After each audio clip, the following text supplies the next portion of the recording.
Dalton.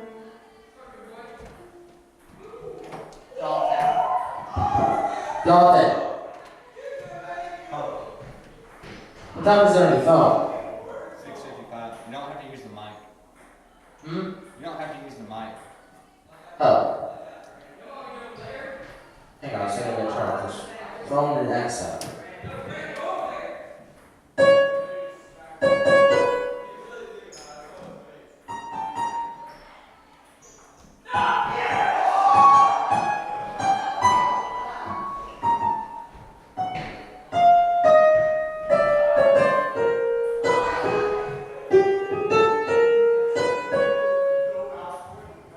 Sounds familiar? Sure. Harry Potter?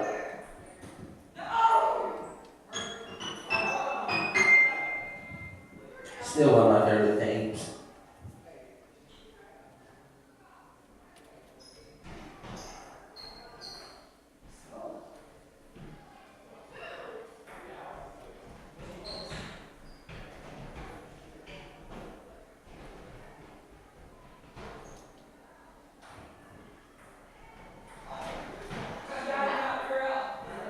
Hey Nolan, what do you do this summer? I don't know. I'm going to school. Remember Star with us? Yeah. Sword 2017. You know we're gonna stay there for 4 days exactly, huh? Yeah. Are we gonna have any surprises during that week or not? I don't know. Because it's been nearly 30 years since that thing's been going on. Yeah. Going to store for 6 years, so we're 6 years going. Plus this time I'm recording a new live stream camera. I hope I can get a different one during my birthday. It's coming November.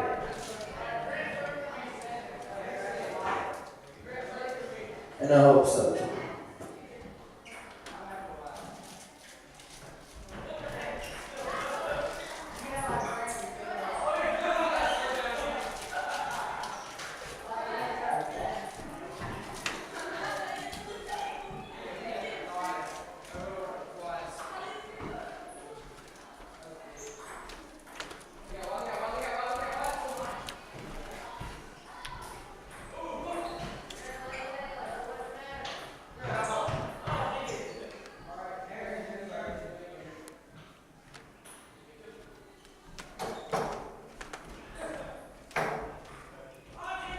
Hey Connor, I still mess with the doors.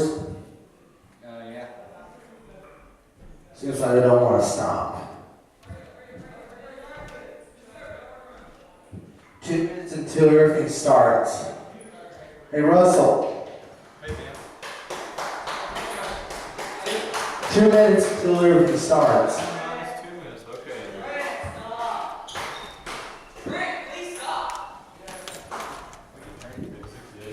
Let me check the camera. Be sure it's working.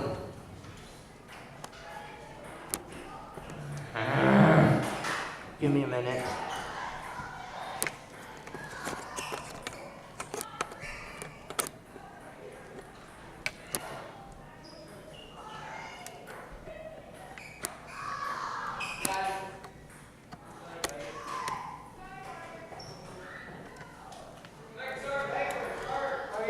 Never mind.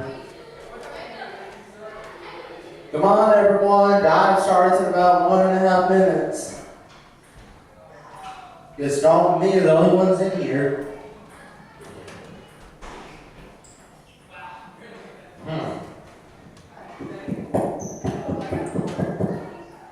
Hey. Yeah. 2 minutes until everything starts. No, wait, it's 1 minute. Alright, G.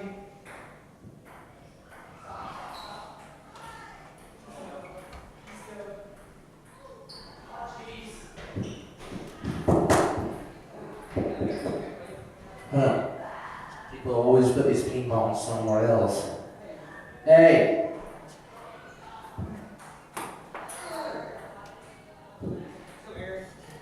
Hey, you get that ball that I just throw? That's one of your guys' balls. Pinballs, at least. You got to use the microphone. I can hear you talking.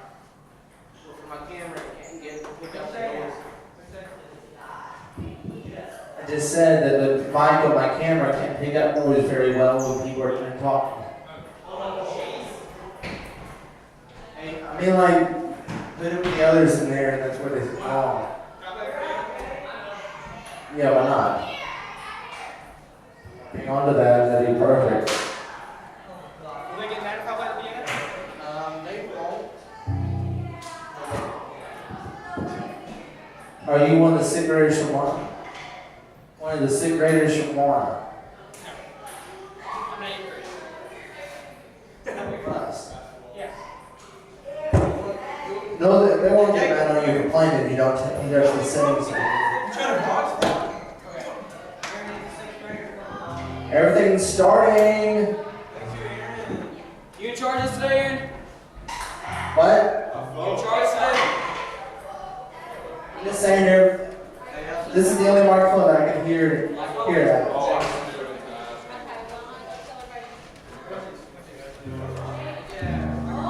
Start it. Wait, good secret? Hey, Don't sit on me. Hey. I've called 1,000 times. Wendy. Perfect. Perfect, Aaron. Yes, Aaron. Stretch it. What?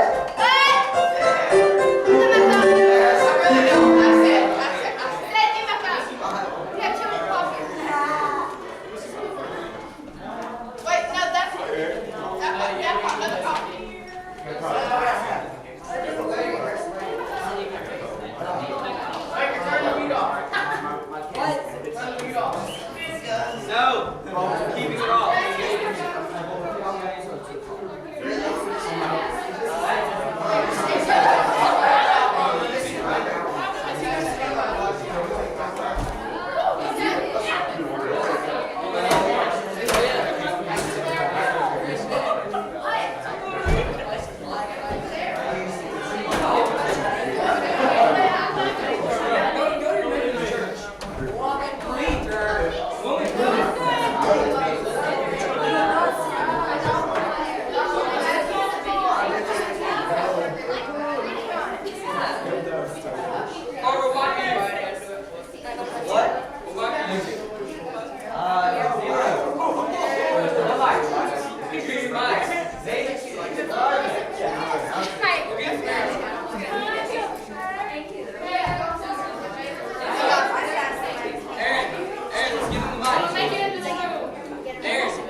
They gotta sing with it, okay? They gotta sing with it. Yeah. Just gotta sing with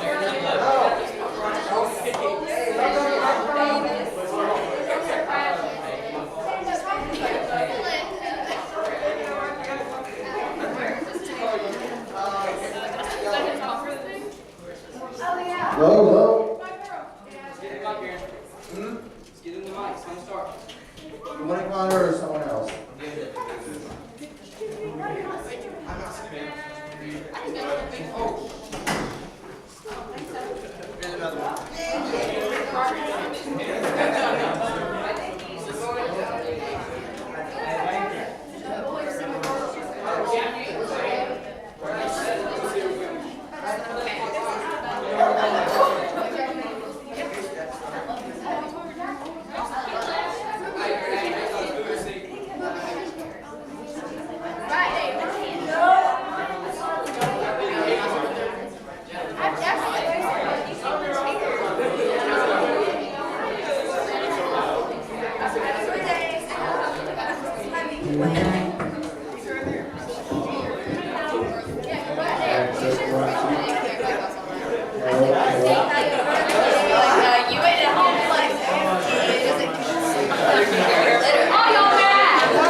Good to see you all tonight. We've got Brother Chris Hurley in the house to come preach. We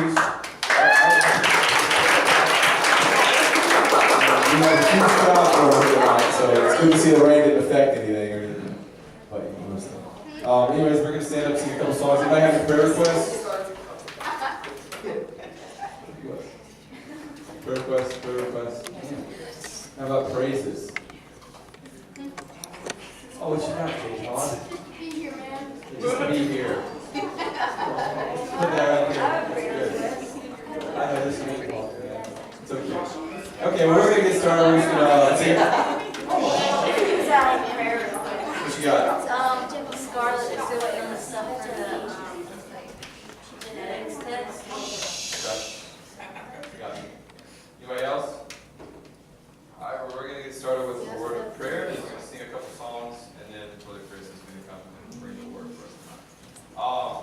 Ray, Lord, we love you, we thank you for this day, and we thank you that we just get to kind of gather here today, Lord, and we ask you just with Brother Chris as he presents the gospel to us, Lord, that we would give him our full and undivided attention, that we wouldn't be talking to our friends, and that we would not be distracted during this time of worship.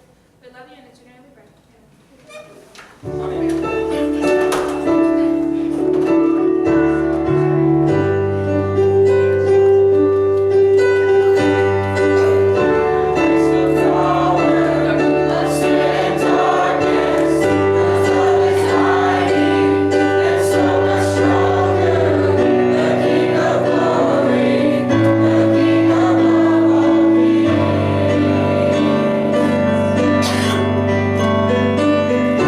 Thank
You want to get a seat? Wow, impressive. Very impressive. Who prayed while ago? No, before the first prayer. That's great. What are you doing Sunday morning, right at the beginning of the Sunday school? Can you go down to the 58 to 63 Sunday school class and pray that again? So that we'll be talking to their friends. Okay? Thank you. That was cool. That was real cool. My name's Chris Hurley. I think I know most of y'all. Maybe I don't, but I think I do. And I'm tickled that I got an opportunity. Angela asked me yesterday afternoon, so got a few minutes today to put something together. I do work at the school, and I've been at Magnolia School, and Columbia Christian School, and Stevens High School, and Waldo Elementary School. At one point in time, I was a history teacher way back in the day, which has something to do with the lesson here in a minute. But I taught school for a little while, and then decided I was really good at breaking up fights, so they made me a principal. That was a long time ago, and another story. But anyway, glad to be here. I'm taking a little chance tonight. I started to get this block, we got just a few minutes to prepare. Y'all have been kind of short, you didn't have a lot of headway, leave town to get something ready. Sometimes you just want to pull something out that's already prepared. So I started to do that, but I said, no, I'm going to do something a little different, so I'm going to take a little bit of a chance. As an old history teacher, how many of y'all love history? I love it more than anything. Absolutely, you're the man. Well, I know that part of the Bible discusses Augustus Caesars and Julius Caesars. You got it. We'll get that later, though. I know about him, too. All right, history is great. But there's a problem with history sometimes. If you go through the whole year, you got to read the big book, right? They don't hardly teach it anymore, by the way, because it's not on the test. It's expired. Right? Got a big, thick book probably about that big. And you take them one chapter at a time. Right? Sort of like you do everything else. Our teacher skips Right, chapters. Yeah, you do it in blocks. You do it in blocks, like, a week here and you got a chapter test, right? Or 10 days and a chapter test. You know what happens to a lot of people when they get through with history? They don't connect any of it together. They don't know that the Revolutionary War had anything to do with the Civil War. The Civil War had anything to do with the Korean War, or on and on and on. But you know what happens a lot of times in church? The same thing. Because a lot of times we study the Bible in blocks and in small sections. And then a lot of times you don't, unless you really make the effort, you don't step back and look at the big picture. You just see all the little pictures, all the little lessons. You got all the Sunday school lessons you've ever had, all the sermons you've ever heard. So what I want to do for a few minutes tonight is just talk about the big picture. Okay? You hear people talk about the big picture? Heard one and once, maybe. Yeah, absolutely. Just to put you at rest a little bit. You know what I do most of the time right now in my job? Drive a school bus. So whatever goes on tonight, I'll be okay, I promise. Because you know a lot of places to go around once in a while, huh? Absolutely. I know where you used to live too. Our house burned up, you forgot that. In the beginning, right? That's how the Bible started. In the beginning, God created earth, the sun, and everything in the entire freaking universe. Pretty close. He made it all. What was his purpose in the beginning? What did he make everything make man for and put us on the earth? Creation. supervised? Worship. To what? Yeah, to be with him. In At the his very image. beginning, in the first few chapters, God was where? Everywhere. Before Adam and Eve sinned, God was walking with them. Okay, he was present, he was here. But then what happened? We sinned. Adam and Eve sinned, changed everything. Right? Well, what happened if they What does never it have- sinned? What does it have to do with you and I? That sin. Adam and Eve sinned. Betray. It carries on through their kids. Yeah. Some people refer to it as the original sin. But because of that sin entered into the world and into all of us, right? We just fell away and the fellowship was broken between God and us. You don't get, a lot of people don't even get that part. If you don't get that, then you don't understand the rest of the Bible. Okay? Sin entered the world, we fell away, separation between us and God. But at the moment that happened, God launched a rescue plan. Okay? The The rest of the Bible, from about chapter 3 of Genesis, all the way through, is the rescue plan. All right? All the other stories you're about in the Bible is all about God coming back to reestablish when He began in the beginning when He created the universe and put everything in it. Okay? We rebelled against God. What did you do? Oh, wait a minute, I didn't rebel. Did y'all rebel against God? I would never do that. What do you think? Yeah, you did. We all did, whether we intended on it or not. It's just by virtue of that original sin and by virtue of wanting us to lead our own life, do our own thing, and leave Him out of the picture, we've all rebelled against Him in one way or another. Because of the rebellion, two things happen. We got to pay for it. And there's two ways you pay for it. First one is death. Right? The second one is the wrath of God. God's original plan wasn't to die. Everybody was just going to live forever in fellowship with God Himself.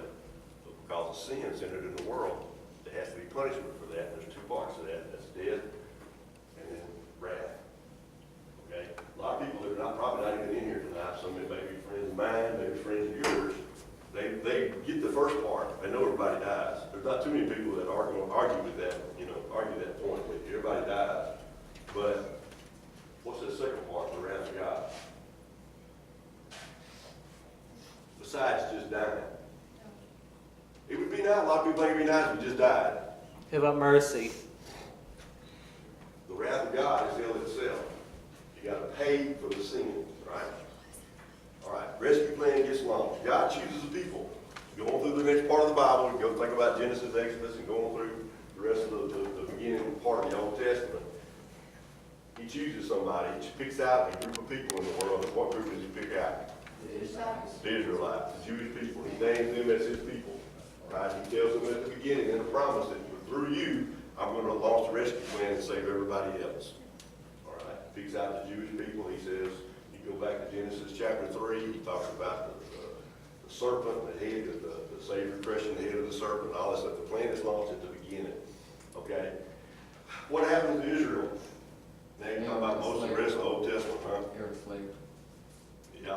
What happens if you're going to do everything you knew about Israel in the Old Testament, you're going to put it on the chart? Everybody knows the chart. You got a line across here and a line up the side. Okay. If you're going to chart the nation of Israel, whether they were close to God or away from God, what would the chart look like? You got it. Every time I talk about that in Sunday school, that kind of looks like my life. I'm sad to say. You get the high moments when you feel like you're close, you're doing right, and you get those low moments when whatever sin you get into what you're supposed to be doing and you're disconnected. Hopefully, you get another one of those. That's what Israel looks like. They come close to God, they fall away from God. They go into slavery. God steps in time and time again and saves them. A lot of the big stories that you know in the Bible, from crossing the Red Sea to Moses and the Ten Commandments, all that stuff is God stepping in, fulfilling His promise to Israel, saves them, brings them back, and within a generation or two, they turn their back on Him, they fall away, they go into captivity. A generation or two later, God brings them back, saves them, resets. It's just over and over again. Why does everybody always have to get enslaved every time in the history? Yeah. Okay. God promised somebody is going to come out. The Savior is going to come out of Israel. A Jewish man, the Messiah is going to be born. That was the plan from the beginning. But it didn't happen for centuries and centuries and centuries. Why did God, you think, this is not a question that really has a right or wrong answer. It's kind of a question to think about. Why did God just send Jesus right after the Garden of Eden? Why didn't He send Jesus instead of Moses? Why didn't He send Jesus instead of King David? Why didn't He send Jesus instead of the prophets? Like I say, it's a tough question. I don't know that there is a right answer to it, but it's argued a lot. What do you think? Anybody got an opinion why He waited to send Jesus for so many generations? Yes, sir. Because God knew what the right time was. Yeah, what do you think the right time was? There's a lot of people that go back and try to figure out what was the right time. What made it right? The Bible says in the fullness of time. Yeah, partly probably.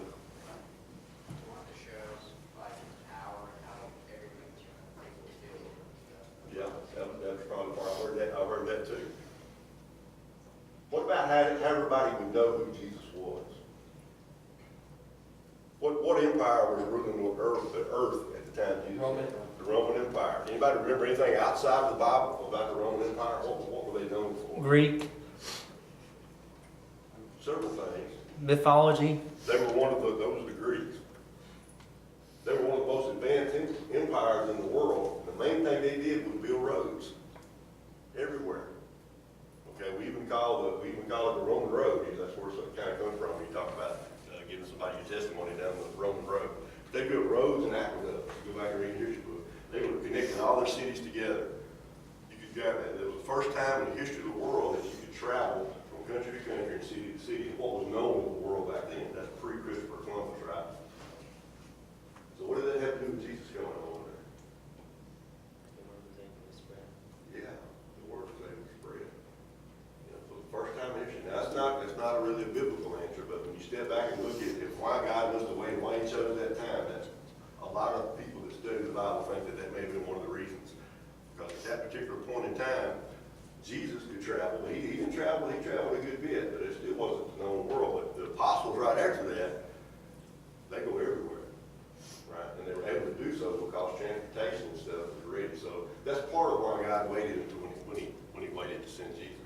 But what I'm trying to get you to understand tonight, it was part of the rescue plan that was launched all the way back when Adam and Eve committed that original sin. The plan was in place, and that's what the rest of the Old Testament is about. It's about Israel coming and going and waiting until a point in time when God said the Messiah is coming. Okay, and I'm going to send him and he's going to change the world. The Bible calls that the fullness of time. All right, several things about Jesus. You got to get in the big picture, right? When you think about looking at the big picture, okay? The only way that he could have died for me and died for my sins would be if he was sinless.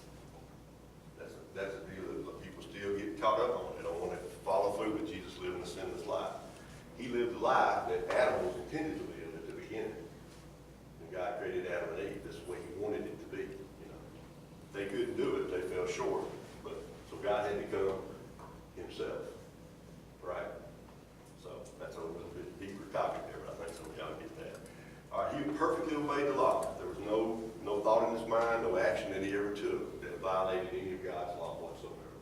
So he was accused falsely. Everybody's seen Mel Gibson's version of it. God was accused. The Passion. Everybody's seen the Passion of the Christ, right? Said it more than 4 times. Yes. Seen it? Everybody seen it? I've said it You more need than to watch once. it at least once. You need to watch it at least one time if you hadn't seen it before. But anyway, it's a pretty good, depiction of what took place. But anyway, God, he was sinless, and the reason that's so important is he had to die for you and for me. Had he have sinned, he was dying for himself. But because he was sinless, he carried mine and yours with him when he died on the cross. All right. So what's the rescue plan? He died on the cross.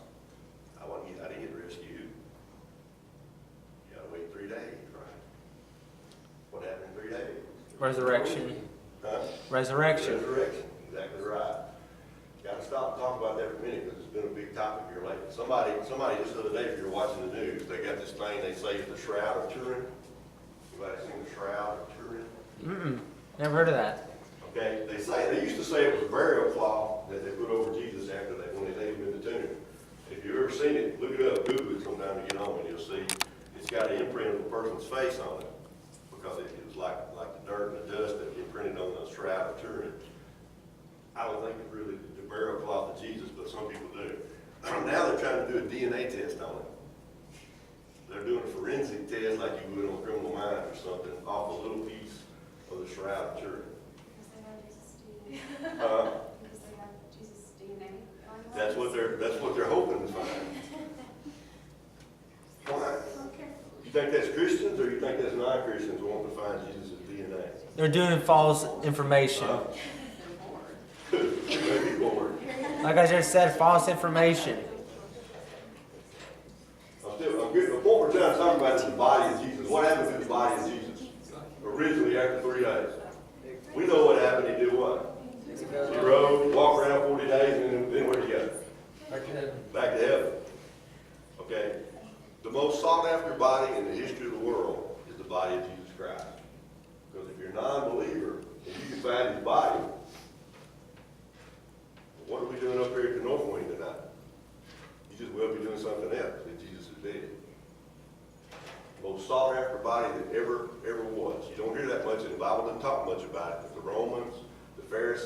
everybody.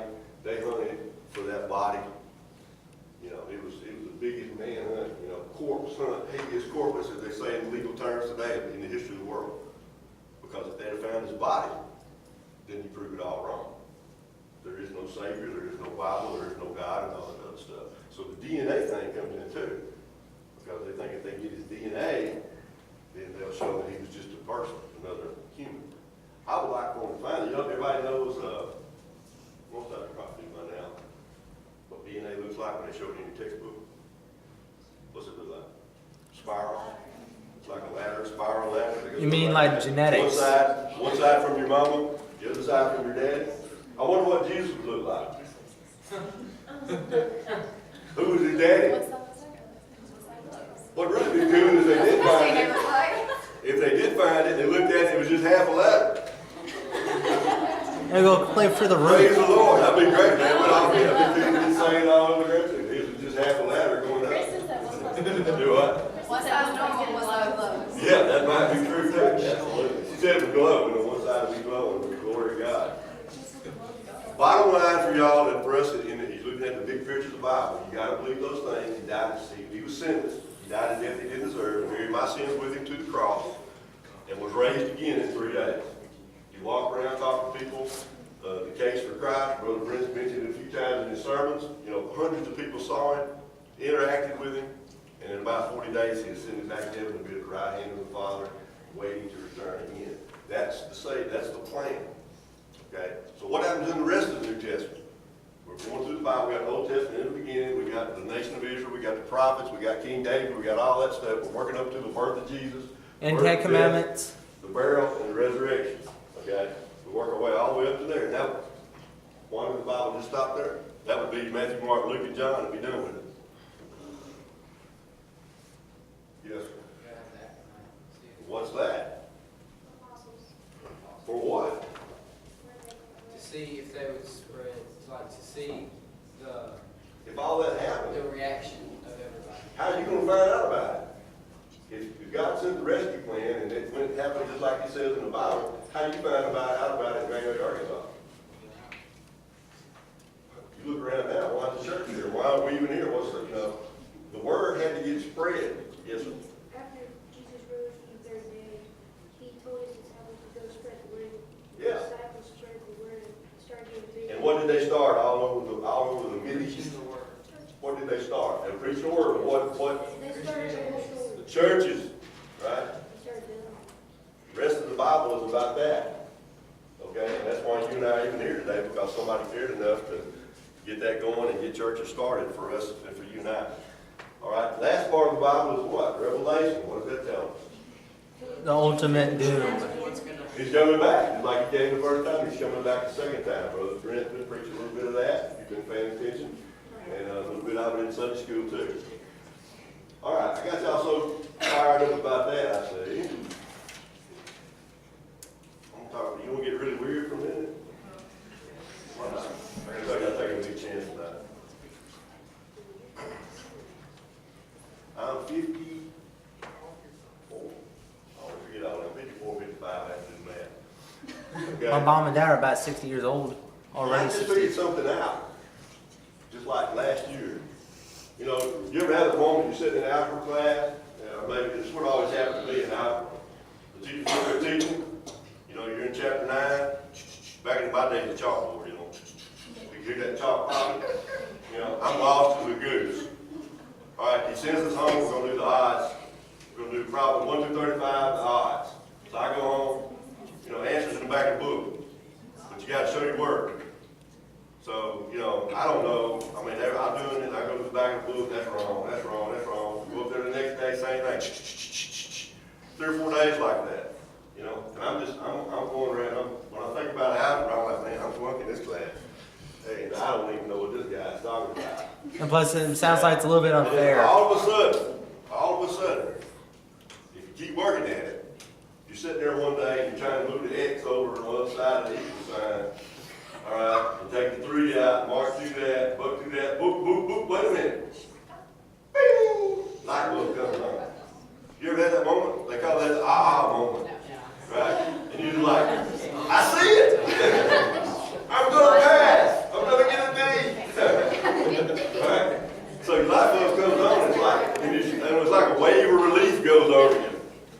the next chapter, and then you gotta go through it all over again. You're like, okay, at least you're gonna pass chapter, chapter 6 or whatever. All right, I had that experience the other day in a spiritual way, talking about time. When I think about heaven, I've always had this, I don't know how you think about it. I don't know that there's a right way and a wrong way necessarily, but when you think about heaven, I think about like this big giant corporate thing. Like we're all, everybody that's saved, we're all up in it, we're like in this big giant church, or we're outside this big canyon, and God's in the middle, and Jesus is in the middle, and the glory is shining, and I'm just a face in the crowd. Hopefully there are millions of us. I'm just another person in the crowd. But the Bible tells me He knows me. He's going to talk to me. And I go, how is He going to know me? How's He going to get to spend time with me when I get to heaven? I never have been able to get my mind wrapped around it until I was reading something and then the light bulb came on. God is the Alpha and the Omega. If I had a marker board in here, I'd put a timeline up there for you. When you do a timeline, everybody's done a timeline at school. What's you got on each end? Eternity. You got arrows, right? Infinity. And they go to infinity, both directions. Negative and positive, or if you're doing math, or if you're in history, if you're doing years, they go both directions. God is the beginning and the end. Time does not exist. He was before time, and He will be after time. So there's no such thing as time in our world. No such thing as time to God.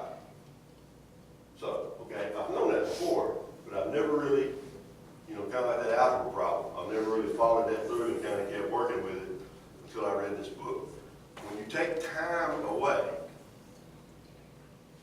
what does, we use that word eternity. What does eternity mean? Forever. Infinity. If you're doing math, it's infinity. If you're talking spirituality, it's eternity. It goes on into forever.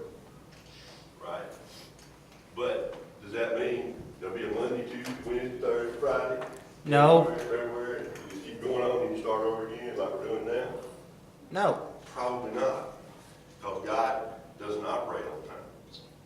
So Chris, you're getting really weird and I'm lost. You lost me. The loss of time is Here's the key one thing. Here's the key thing. God can spend eternity with you and with me at the same time. Because there is no time. God wants to spend the weekend with me in heaven. Hey Chris, how you doing? I'm so glad you're here. Well, I didn't know about you there for a while, but you made it. And let's come on down, let's go fishing. Let's go walk on the water, or let's go do whatever. And He wants to spend 2 days with me until my light bulb came on, and you take time out of the equation. How awesome is that? He would have multiple eternities, because there's not just one eternity, there's no eternity at all. It's just present. That's weird, but it's pretty cool to think about. If God wants to know you and spend eternity with you by yourself, He can do that multiple times, millions of times over and over again, because time doesn't exist. He doesn't have a calendar. When it gets to be, Sunday afternoon at 5 o'clock, I gotta run over to somebody else's house now. Doesn't exist. So it's pretty kind of, one of those abstract concepts. But to me, since my light bulb came on, that's been a blessing to know that when I get to heaven, God can spend as much time with me. That's one of the rewards I think that's waiting on us, is that blessing of being present with Him. It's just like He was going to be at the beginning of the Bible with Adam and Eve. His original intention was the fellowship with Adam and Eve and sharing and being together in the garden. And the rest of the whole Bible, when you step back and look at it as a whole, is a story of getting from point A to point B so you can get back to A again. So when you look at it that way, maybe it's a little simpler than what you thought it was. You think about the parts of the Bible from the beginning. God created heaven and the earth. Adam and Eve, the original sin, the nation of Israel, promising a Savior, King David, prophets, the birth of Jesus, death, burial, and resurrection, the apostles, spreading the word, and the promise of his soon return. Not that complicated. If you lose that, you just walk around studying it one little piece at a time. You forget to go back and run the stream back through all of it and bring it all back together. Okay, I need one person to tell me that makes some sense. Oh, good, I got two head nods, that's great. I was a little worried there for a minute. Okay, so you guys, here's where I started. I'm going to finish everything just there. Not going to go too long. But I started coming in and tell you the stuff I wish people had told me when I was sitting. You know, it's a funny thing about doing stuff like this. I tell you, I'll keep it 4, 55, whatever it is. But y'all are, junior high kids and senior high kids are still the same age. So if I come back when I'm 65, I'll still be teaching some 15, 16-year-olds, right? So it's kind of weird, you can see what I'm talking about. But I just want to give y'all a little bit of encouragement. Whatever you're doing, whatever's going on, you've never lived in a tougher time than it is right now to be your age. It's as hard right now as it's ever been. Don't let anybody tell you that. If somebody tells you, hey, when I was a kid, this and this and this and this, no. I'm out there every day. Like I tell you, I've been in school my whole life. And there's never, and I've been in both places. So I'm one of the few people that have lived both places at least for a while. Never been a tougher time to be who you are right now. Never been a tougher time to stand up for what you believe in. All right, so I respect you guys just for being here tonight. Okay, but I'm encouraging you to keep that, some of you, how many seniors are in here? Two. And Russell's one of them. Last time I taught a group of young folks, it was the senior class at Columbia Christian School when I got to teach out there. I think Dylan was in that class. And anyway, I felt obligated to tell those guys what they were getting into when they walk out there to college. So y'all know already, because you got brothers and stuff already out there, But it's fixing to get, and those of you that are juniors, sophomores, it's just going to be that much tougher when you get out. So be ready, be prepared, be ready to be strong, be ready to stand up for what you believe in. It doesn't mean you want out and beat people over the head with it, but it means don't be moved. You're going to run into adults, you're going to run into teachers. You're going to run into teachers, people that have been trusted to teach you something. If you go to a regular public university somewhere, you're going to run into teachers that do not even believe God exists. Right here in Magnolia, you're going to have to leave town. Right? So, I'm just telling you, I'm real world. If I'm not anything else, I'm that. But I know what you're getting into. Like I say, I drive school bus just about every day. So you're not going to tell me a whole lot I don't know. It's tough. Hang in there. Be courageous. Stand up for what you believe in and don't be swayed. You got to know what you believe. You know those sayings, you got to stand for something or you fall for anything. Make sure you know what you're standing for. If you're stepping back and looking at the Bible as a whole, see where you fit into it, hold on to that. If it's thinking about time and God putting his arm around you in heaven and walking with you for days and days and days, hold on to that. Hold on to it. If it's your salvation experience, when you remember God touched you and the Holy Spirit moved you and you walked down and took a preacher by the hand or your mama by the hand or you sit beside your bed and prayed, hold on to that. Don't forget it. All right? Hold on to it because your life is going to be like the Israelites. Maybe not. Maybe I shouldn't say y'all short. Somebody can chart that look like this. But the experience tells me it's probably going to look more like that. Okay? Be careful in these times down here. Be careful in these times down here. That's when they get you. That's when the devil's working. Okay? Anyway, I appreciate the opportunity to talk to y'all. Maybe I didn't weird you out too bad. Just be strong, be courageous, keep coming, stay in the Word. When you don't know what to do, you get tired, you don't want to come to die, don't want to come to Sunday school, don't want to go to church, whatever you're doing, that's when you got to come. Don't not come when you don't know why you're coming. And when you get grown, that doesn't change. We all go through those times when you just say, I don't know why I'm still teaching Sunday school. I don't know why I'm still, you just have those moments because you're down here.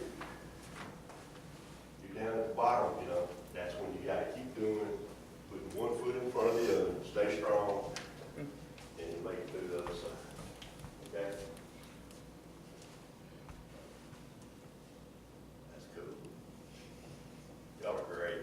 You know, every time in this class it's always quiet. Yeah. It's really awkward. Yeah.